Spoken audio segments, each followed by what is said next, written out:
শীতের দিনে নেহারি খেতে ভালো লাগে, তাই আমি আজকে সহজভাবে নেহারি রান্না করলাম। রান্নাটা আপনাদের সাথে শেয়ার করলাম। গরুর পায়াগুলো ভালো করে পরিষ্কার করে ধুয়ে নিব। ফুটন্ত গরম পানি দিয়ে প্রথমে একবার ধুয়ে নিব, যেন কোথাও রক্ত জমে না থাকে। এরপর ঠান্ডা পানি দিয়ে ধুয়ে নেব। নেহারি রান্না করার জন্য বেশ বড় একটা হাঁড়ি নিলাম। হাঁড়ির মধ্যে পায়াগুলো নিয়ে নিব।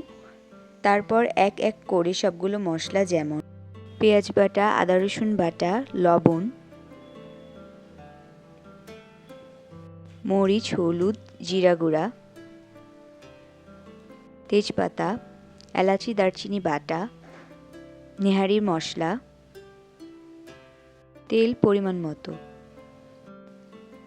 এরপর এলাচ লবঙ্গ দিয়ে ভালো করে মাখিয়ে নিব। এরপর ফুটন্ত গরম পানি দিয়ে চুলায় বসিয়ে দিব। এখন হয়ে ওঠা পর্যন্ত অপেক্ষা করতে হবে।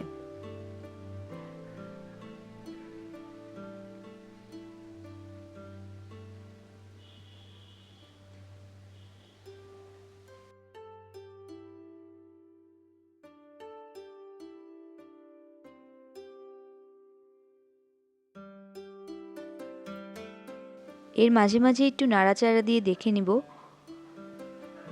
নেহারিগুলো হয়েছে কিনা। হয়ে এলে নামিয়ে নিব।